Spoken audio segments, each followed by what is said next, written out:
신약 성경에 나와 있는 헬라어에는 사람을 가리켜서 안드로포스라고 말합니다. 이 안드로포스의 뜻은 위를 바라보는 존재, 희망을 가진 존재라는 뜻을 가지고 있습니다. 성경에서는요, 바로 그와 같은 뜻을 가지고 사람이라고 말을 합니다. 그래서 아담, 흙으로 만들어졌고 하나님의 도움 없이는 결코 살아갈 수 없는 존재가 바로 사람, 인간이라고 말을 합니다. 뿐만 아니라 헬라어에서는 안드로포스라고 말을 하면서 땅을 바라보지 말고 위를 바라보라고 계속해서 말을 하고 있습니다. 왜요? 우리는 위를 바라봐야 살아갈 수 있기 때문에 그렇습니다. 위를 바라봐야 희망이 생기고 소망이 생기기 때문에 그래요. 그런데 요즘 우리는 어떻게 살아갑니까? 우리는 위를 바라보는 사람으로 창조되었고 하나님의 존귀한 자로 하나님께서는 이 땅에 우리를 보내주셨음에도 불구하고 우리는 땅을 바라보며 살아가고 있지는 않습니까? 계속해서 땅을 바라봅니다. 땅은 누가 바라보는 것이냐면 짐승이 바라보게 되는 거예요. 짐승은 땅을 봅니다. 사람과 짐승과의 차이점이 뭐냐? 사람은 하늘을 보는 것이고 짐승은 땅을 보는 거예요. 그런데 언제부턴가 사람들이 땅을 바라보다 보니까 사람들이 뭐가 돼요? 짐승이 되는 거예요. 동물처럼 동물적인 감각으로 살아가려고 합니다. 그래서 땅의 것을 찾고 세상 것에 몰두를 합니다. 위를 바라보지 못합니다. 하나님의 그 지으심 받은 인간으로서의 사람이 아니라 점점 세상에서의 짐승의 모습으로 변해가고 있습니다. 위를 바라보지 않고 땅을 바라보기 때문에 그래요. 신앙이란 무엇입니까? 바로 위를 바라보는다는 뜻입니다. 어떤 소년이 길을 가다가 우연히 5달러짜리 지폐를 하나 주었습니다. 이 소년이 깜짝 놀랐어요. 세상에 1달러도 아니고 2달러도 아니고 5달러를 주었네 하면서 너무너무 기뻤습니다. 그래서 이 소년이 그 5달러짜리 지폐를 가지고 이제 먹고 싶었던 사탕도 사서 먹고 또 그동안 정말 갖고 싶었던 그 구슬 있잖아요. 구슬 사가지고 그렇게 애들과 함께 놀이도 하고 이 5달러를 주니까 너무 좋은 거예요. 그 다음 날부터 이 소년에게 버릇이 하나 생겼습니다. 무슨 버릇이 생겼을까요? 땅만 보고 다니기 시작하는 거예요. 왜요? 혹시나 또 돈을 줄까 봐 계속해서 땅만 보고 다니는 겁니다. 여러분, 이 소년이 결국 평생도록 땅만 바라보고 살아갔어요. 이 사람은 많은 것들을 주었습니다. 무려 단추를 주었는데요. 29,519개를 주었다고 합니다. 엄청나게 주었죠. 또 머리핀을 54,172개를 주었다고 합니다. 대단하죠.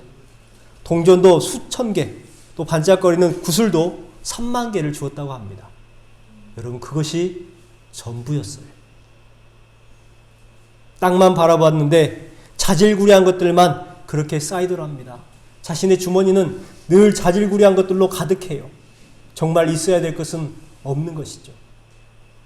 땅만 쳐다보고 다녔더니 이 사람은 고개가 숙여졌고 그리고 땅만 바라봤더니 허리는 빨리 굽었습니다.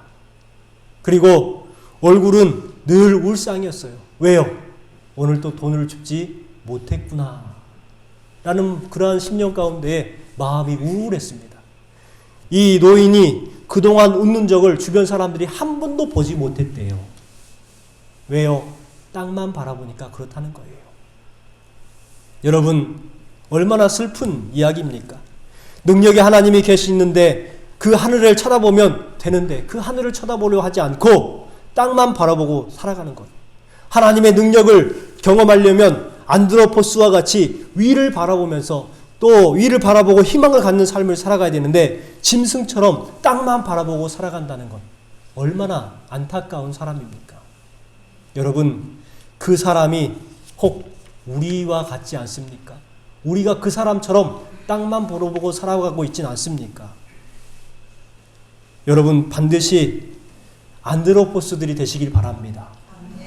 땅을 바라보고 다니는 짐승들이 되지 마시고 위를 바라보고 하나님을 바라보는 안드로포스요 참된 사람들, 참된 그 사람들이 되시기를 주님의 이름으로 축원합니다.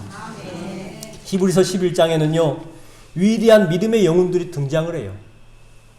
여러분들이 잘 알고 있는 아벨과 에녹과 노아, 아브라함과 모세, 다윗과 또 기생했던 나합까지 그렇게 믿음의 사람들이 많이 나와요. 그래서 히브리서 11장에 별명이 있죠. 히브리서 11장을 뭐라고 부릅니까? 믿음장이라고 불러요. 믿음장. 그만큼 믿음이 강조되어 있고 믿음의 선진들에서 많이 기록되어 있기 때문에 그렇습니다. 여러분, 이 사람들의 믿음의 선지들 가운데 믿음의 모범이 되는 사람들의 특징이 뭔지 아십니까? 바로 하늘을 바라보는 사람들이었어요. 결코 그들은 땅을 보지 않았습니다. 땅을 봤을 때는 실족하고 시험에 들었지만 그들이 그것을 깨닫고 하늘을 바라봤을 때에 그들이 믿음의 조상들이 된 것 아닙니까? 여러분, 그렇습니다. 우리는 어떻게든 땅을 바라보는 사람들이 아니라 하늘을 바라보는 그러한 사람들이 되어야 될 줄 믿습니다. 오늘 주신 말씀에 보면 참 안타까운 사람이 한 명이 소개되지요. 누구냐면 바로 사울입니다. 사울. 이 사울은 이스라엘의 첫 번째 왕이죠. 그래서 많은 사람들에게 인정을 받고 또 특별히 처음 왕이기 때문에 그만큼 많은 기대감이 있는 왕이었습니다. 그런데요, 사울 왕이 처음에는 하나님의 영이 감동되어서 하나님을 따라서 또 하나님을 바라보면서 그렇게 갔지만 2년이 지난 뒤부터는 갑자기 변해서 이 사울 왕이 위를 바라보는 것이 아니라 어디를 보고 살아가냐면 땅을 바라보기 시작합니다. 하늘을 바라봐야 되는데 위기의 순간 가운데에 또 힘든 어려움이 있는 그런 상황 가운데에 하나님을 바라봐야 될 텐데 하나님을 바라보지 아니하고 무엇을 바라봐요? 땅을 바라봐요. 사람들을 봅니다. 자신들의 힘이나 지혜를 바라봅니다. 그러니 그 사람이 하나님의 사람이 아니라 누가 돼요? 짐승이 되는 거예요. 사울은 형식적인 믿음을 가지고 있었죠. 그렇다 보니까 두려움과 조급함이 생깁니다. 믿음의 길을 선택하지 못합니다. 결국 자신의 얄팍한 지식과 또 사람들을 통해서 그렇게 국난을 이겨나가려고 애를 씁니다. 제사장만 드려야 되는데 그 제사를 누가 드려요? 자기가 드려버립니다.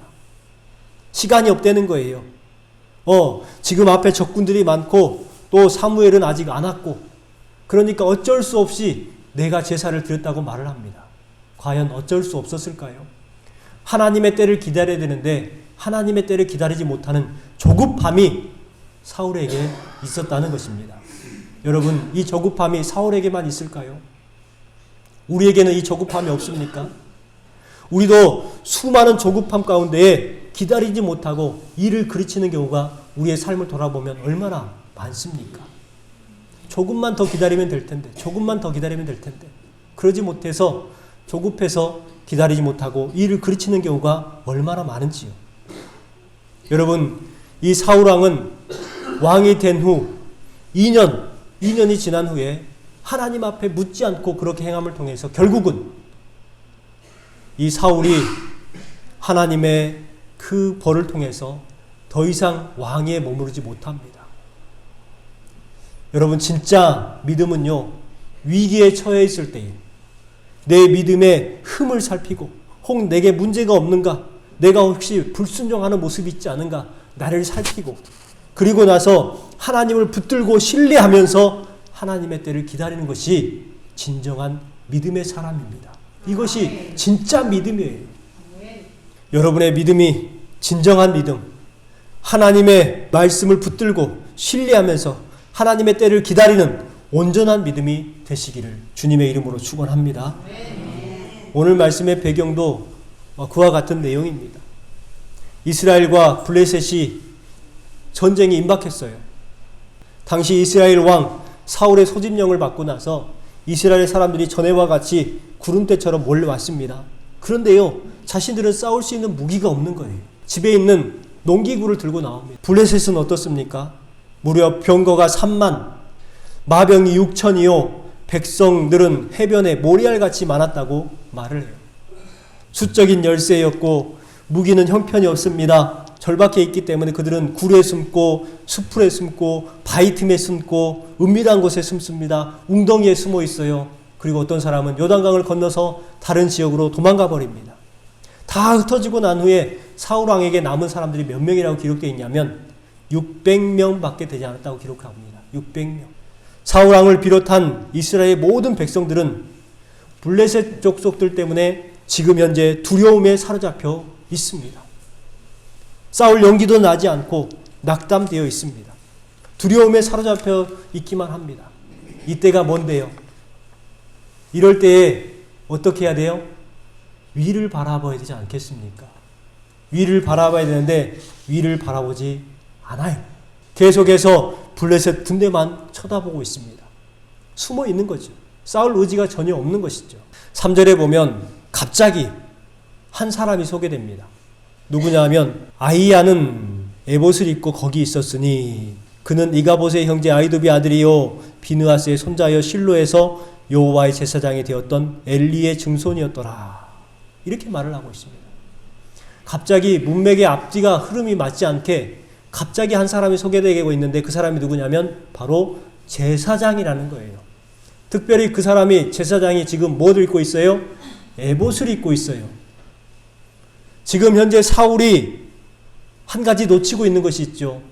지금 현재 자기와 함께 누가 있습니까? 제사장이 있어요. 하나님 앞에 물어볼 수 있는 제사장이 있단 말이에요. 하나님을 바라볼 수 있는 제사장이 있단 말이에요. 그러면 빨리 가서 제사장에게 물어봐야 되잖아요. 하나님, 우리가 어떻게 해야 될까요? 하나님, 그동안에 저희가 불순종했지만 하나님 제발 좀 구해주세요. 도와주세요. 하나님 앞에 기회가 있다라는 것을 지금 이야기를 해주고 있는 거예요. 성경은요, 그것을 자세하게 이야기를 합니다. 그것도 그 사람이 누구냐까지도 정확하게 이야기를 하는 거예요. 여기에서 뭐 비느하스의 손자요, 뭐 엘리의 증손이 이런 말 할 필요 없잖아요, 솔직히. 그런데 왜 그 사람을 이렇게 정확하게 소개하고 있느냐? 그 사람이 그렇게 대단한 제사장이라는 거예요. 그런데 지금 사울 왕과 이스라엘 백성들은 그 제사장을 봐요, 못 봐요? 못 보고 있는 거예요. 어디를 보기 때문에? 땅을 보기 때문에 그래요. 땅을 보기 때문에. 두려워 떱니다. 그들은 어떻게 할 줄을 몰라버려요. 결국은 바로 옆에 그 에봇을 입고 있는 제사장이 있음에도 불구하고 그것을 망각해버립니다. 보지 못하는 거예요. 전에도 한번 말씀을 드렸는데 대학이라는 중국의 그 책에 보면 이와 같은 문구가 있다고 합니다. 거기에 마음이 있지 아니하면 보아도 보이지 아니하고 들어도 들리지 아니하며 먹어도 그 맛을 모르느니라. 여러분, 그렇죠? 하나님을 상징하는 에봇을 입고 있는 제사장이 있는데도 불구하고 보아도 보이지 않아요. 분명히 그들이 이야기를 했을 겁니다. 이때에 하나님을 찾을 때입니다. 들어도 들리지 아니하며 먹어도 그 맛을 모르는 상태. 왜요? 하나님을 향할 마음이 없는 거죠. 그럼을 통해서 그들은 참담한 어려움을 당합니다. 그런데요, 거기에서 딱 끝나면 정말로 이스라엘 백성들은 어려워졌을 텐데 그 중에 그 국난 가운데에 빛나는 한 사람이 등장을 하게 돼요. 그 사람이 누굴까요? 그렇습니다. 요나단이었습니다. 오늘 말씀의 주인공은 요나단이죠. 사울이 아닙니다. 요나단의 믿음. 아마 이 요나단의 믿음이 그 믿음 가운데 명예의 전당에 있다면 당당히 이름이 올라갈 만한 믿음이 바로 요나단의 믿음입니다. 요나단은요, 신앙의 영웅이죠. 우리는 잘 인정하지 않고 잘 모르지만 요나단의 삶을 쭉 살펴보면 정말 신앙적인 영웅이었다는 것을 알 수가 있어요. 이는요, 상황에 지배당하지 않습니다. 또 숫자에 휘둘리지 않지요. 전쟁의 본질을 직시합니다. 그리고 하늘을 바라보는 사람이었습니다. 우리 6절 말씀, 오늘 말씀에 핵심이 있는 말씀입니다. 여러분, 이 말씀, 이 믿음의 고백, 정말 대단한 고백이죠. 이 할례 받지 못한 자들에게로 건너가자. 여호와께서 우리를 위하여 일하실까 하노라. 그리고 여호와의 구원은 사람이 많고 적음에 달려있지 아니하느니라. 이와 같은 고백을 하고 있습니다. 엄청난 믿음이에요. 이와 같은 요나단의 위대한 신앙 고백은 어떤 시기에 나왔느냐? 평안하고 또 안녕을 누리고 또 먹고 살기 좋을 때 그러한 신앙 고백이 나온 것이 아니라 이보다 더 나쁠 수 없는 최악의 상황 가운데에 이와 같은 믿음의 고백이 나왔다는 거예요. 이보다 더할 수 없는 나쁜 상황, 이보다 더 나쁠 수는 없어요. 그러한 상황 가운데에 위대한 믿음의 고백이 나오는 것입니다. 여러분, 그렇습니다. 여러분, 지금 혹시 힘든 일을 당하고 있습니까? 문제가 있습니까?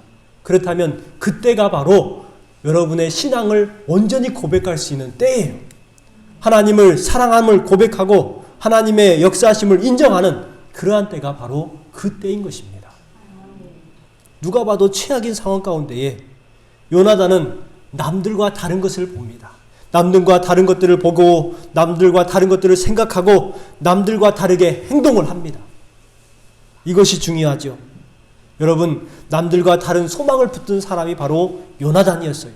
남들이 보지 못하는 것을 보고 그리고 믿고 나아가는 사람이 요나단이었습니다. 여러분, 그 고백 속에는 그 다른 것이 무엇일까요? 오늘 그 다른 것을 세 가지만 보겠습니다. 첫 번째는요, 요나단은 보았지만 남들이 보지 못했던 것, 첫 번째가 바로 하나님의 명예입니다. 하나님의 명예. 이스라엘 백성들 수많은 군인들이 있었습니다. 그 누구도 하나님의 명예를 보지 못했어요. 그러나 요나단 한 명만은 하나님의 명예를 보았습니다. 6절 말씀에 이렇게 시작하죠. 우리가 이 할례 받지 않은 자들에게로 건너가자. 여러분, 할례는 누구만 받는 거예요? 하나님의 백성들만 할례를 받는 것입니다. 할례는 여러분 오늘날로 말하면 이제 영적인 상징인데 당시에는 정말 할례를 몸에 지녀야 비로소 하나님의 백성이라고 인정을 했어요. 그런데 블레셋 사람들은 할례를 받았어요? 못 받았어요? 할례를 받지 않았다는 거예요. 그러면 하나님의 백성들이 아니라는 거예요. 하나님의 백성들이 아닌 사람들이 하나님의 백성들을 지금 공격하고 있어요. 그러면 하나님의 백성 이스라엘을 공격한 것이 아니라 누구를 공격한 거예요? 하나님을 공격하는 거예요. 하나님의 명예를 지금 실추시키고 있는 사람들이 바로 블레셋 사람들, 할례를 받지 못한 자들이라고 말하고 있는 것입니다. 그들에게로 가자는 거예요. 요나단은 아버지 사울이 불신앙 때문에 수치를 당하는 것을 분명히 목격을 했습니다. 겁쟁이처럼 숨어서 그렇게 있는 모습, 리더십에 치명타를 입고 그 함께 전쟁을 하려고 했던 많은 사람들이 도망가 버리고 숨어버리는 치욕을 당했습니다. 그러면 가장 먼저 회복하고자 하는 그러한 명예가 뭐였을까요? 저 같으면 아버지의 명예를 회복하려고 노력했을 겁니다. 아버지의 명예. 그래서 도망간 군병을 찾아오고 도망간 사람들을 잡아와고 그럼을 통해서 군대를 다시 회복하고자 하는 노력을 했을 거예요. 그런데 요나단은 무엇을 했습니까? 아버지의 명예를 회복하는 것을 중요시 여긴 것이 아니라 하나님의 명예를 회복할 것을 중요시 여겼어요. 하나님의 명예를 회복하기 위해서 그렇게 나아가자고 말을 합니다. 요나단에게는 사람의 명예는 별것이 아니었어요. 그러나 그에게 생명처럼 중요시 여겼던 것은 무엇이냐? 하나님의 명예를 중요시 했던 것입니다. 그래서 하나님의 백성들을 조롱하고 있는 저 할례 받지 못한 자들에게 나아가자. 그러한 용감을 가지고 그렇게 나아가려고 한 거예요. 여러분, 이것을 가리켜서 거룩한 분노라고 하죠. 거룩한 분노. 하나님께 잘못되고 있고 하나님께 그릇 행하고 있는 사람들을 치려고 하는 거룩한 분노. 우리에게 있어야 되지 않겠습니까? 그런데 우리는 이 거룩한 분노가 없는 것 같습니다. 세상 사람들이 예수님을 욕하고 조롱해도 우리는 고개만 끄덕거리고 있죠. 오히려 그것에 대해서 찬성을 합니다. 그래요. 목사님, 요즘 목사들이 그래. 요즘 교회 성도들이 다 그래. 요즘 교회들이 다 그래. 거기에 대고 그냥 인정을 하고 맞다고 합니다. 이것은 목사의 명예를 실추시키는 것도 아니고 교회의 명예를 실추시키는 것도 아니고 하나님의 명예를 세상 사람들이 실추시키고 있는데 그것에 대해서 아무런 반감도 거룩한 분노도 없습니다. 여러분 생각해 보세요. 이슬람 신자들에게 가서 그 알라신을 모욕해 보십시오. 그러면 그 이슬람 사람들은 어떻게 합니까? 자신의 목숨을 걸고 그 알라신을 모독한 사람을 죽이려고 합니다. 눈이 벌게 가지고 달라지겠죠. 그런데요, 우리는 세상 사람들이 예수님을 욕해도, 하나님을 욕해도, 교회를 욕해도, 목사를 욕해도 아무런 반응이 없습니다. 분노가 없는 것이죠. 요나단에게 있었던 거룩한 분노, 하나님의 명예를 회복하기 위해서 그렇게 나아가려고 했던 요나단의 거룩한 분노가 우리에게 있어야 되지 않겠습니까? 지금 우리에게 필요한 것은 바로 하나님의 명예를 회복하기 위한 거룩한 분노가 우리에게 필요할 때입니다. 여러분, 오늘 주신 말씀을 통해서 두 번째 생각해 보아야 될 것은요, 바로 요나단은 보았으나 남들은 보지 못한 것, 하나님의 일하심입니다. 하나님의 일하심. 요나단은 말씀을 붙들었어요. 6절 말씀에 중간에 보면 이렇게 말합니다. 여호와께서 우리를 위하여 일하실까 하노라.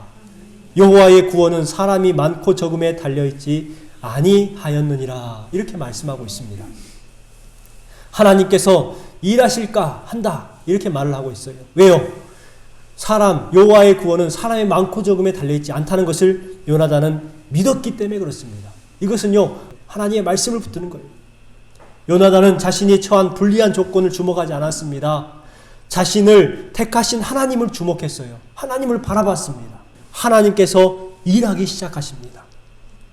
여러분, 요나단은요, 하나님의 일하심을 믿고 나아갔어요. 여러분, 얼마나 그 두 사람이 용맹했으면, 자, 15절 말씀해 보세요. 이렇게 말씀합니다.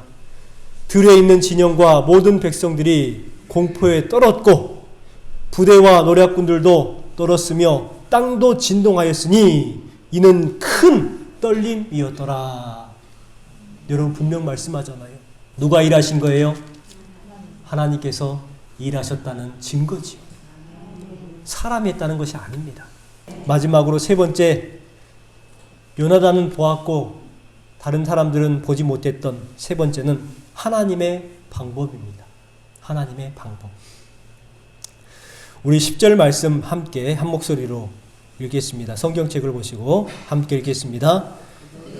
만일 말하기를 우리에게로 올라오라 하면 우리가 올라갈 것은 여호와께서 그들을 우리 손에 넘기셨으니 이것이 우리의 표징이 되리라 하고. 여러분, 말씀에서 이렇게 이야기합니다. 우리가 올라갈 것은 여호와께서 그들을 우리 손에 넘기셨음이니, 이렇게 말하고 있습니다. 가장 불리한 상황 가운데에 가장 위대한 역전의 기회가 오게 되는 것입니다. 그렇지요? 가장 불리한 상황, 그 불리한 상황을 역전시킬 수 있는 것이 가장 큰 역전의 승리 아닙니까? 요나단은요, 바로 그곳에서 가장 위대한 역전의 기회를 봅니다. 자신의 방법이 아니라 누구의 방법으로요? 하나님의 방법으로. 12절에 요나단은요, 적군이 유리한 고지에서 자신을 올라오라고 하면 올라간다고 합니다. 그리고 만약에 거기 있어 우리가 갈게 하면은요, 그냥 우리가 후퇴하자. 이와 같은 하나의 표징을 구합니다. 그렇다면 우리 생각에는 적군이 2명밖에 안 돼요. 그리고 보니까 적군이 정찰을 하러 왔어요. 그렇다면 올라오라고 해야 정상이에요? 잡으러 와야 정상이에요? 잡으러 와야 정상이에요. 잡으러 와야 정상이죠. 그런데 이상하게 반대로 이야기합니다. 블레셋 사람들이 보여줄 것이 있으니까 올라오라 이렇게 말을 해요. 그러니까 하나님의 뜻을 믿고 올라갑니다. 여러분, 그 올라가는 길이 어떤 길이냐고 말씀이 기록이 되어 있냐면 그곳은 절벽입니다. 바위를 올라타야 돼요. 그러니까 매우 어려운 공간이죠. 가는 것도 힘들었어요. 그러기니까 올라가요. 그리고 2명만이 올라갑니다. 올라가자마자 어떻게 돼요? 요나단이 앞에서 그 사람들을 때려 눕히면 뒤에서 칼 들고 있는 수종자가 그 사람들을 죽이기 시작합니다. 무려 몇 명을 순식간에 죽이냐면 20명을 순식간에 죽입니다. 이게 요나단이 싸움을 잘해서 그랬을까요? 요나단이 용맹해서 그랬을까요? 아니에요. 하나님의 방법으로 하나님의 표징을 구하고 나아갔기 때문에 그렇습니다. 여러분, 오늘 주신 말씀을 통해서 우리가 생각해 보아야 될 것은 무엇이냐면, 우리는요, 우리의 삶 가운데에 이와 같은 영적 전쟁이 수없이 많아요. 우리가 없으니까, 부족하니까, 연약하니까, 건강이 안 좋으니까 우리는 계속해서 변명하면서 영적 전쟁을 회피를 하는 경우가 많이 있습니다. 엄밀히 따지면 우리는 사울의 모습을 가지고 있죠. 이스라엘 백성들과 같이 숨으려고 하는 모습들, 그런 습성을 가지고 있는 그리스도인들입니다. 그러나 오늘 주신 말씀을 여러분 꼭 기억하십시오. 요나단처럼 하나님의 뜻을 믿고 하나님의 방법을 믿고 하나님의 일하심을 믿고 담대하게 나아가시기 바랍니다. 그러면 반드시 하나님께서 우리에게 승리를 허락해 줄 줄 믿습니다. 여러분, 의인은 믿음으로 말미암아 살리라고 말씀하셨어요. 믿음이 있으면 되는 거예요. 히브리서 11장에 보면 요나단의 이름은 기록되어 있지는 않지만 요나단의 업적에 대해서는 기록을 합니다. 자, 우리 같이 한번 읽어볼까요? 함께 읽겠습니다. 그들은 믿음으로 불의의 세력을 멸하기도 하며 칼날을 피하기도 하며 연약한 가운데서 강하게 되기도 하며 전쟁에 용감하게 되어 이방 사람들의 진을 물리치기도 하며. 여러분, 누구를 말하고 있는 거예요? 요나단을 말하고 있는 거예요. 요나단의 이름은 거론되어 있지 않지만 요나단의 그 믿음, 행위를 지금 기록하고 있는 것입니다. 여러분, 이 요나단의 믿음이 저와 여러분의 믿음이 되시기를 주님의 이름으로 축원합니다. 그럴 때에 저와 여러분의 삶 가운데에 요나단이 그들을 이긴 그 하루가 시작된 것처럼 여러분, 우리에게도 그 승리의 하루가 우리에게 임하게 될 줄 믿습니다. 여러분의 삶 가운데에 승리의 삶을 살아가시는 여러분 되시기를 주님의 이름으로 축원합니다.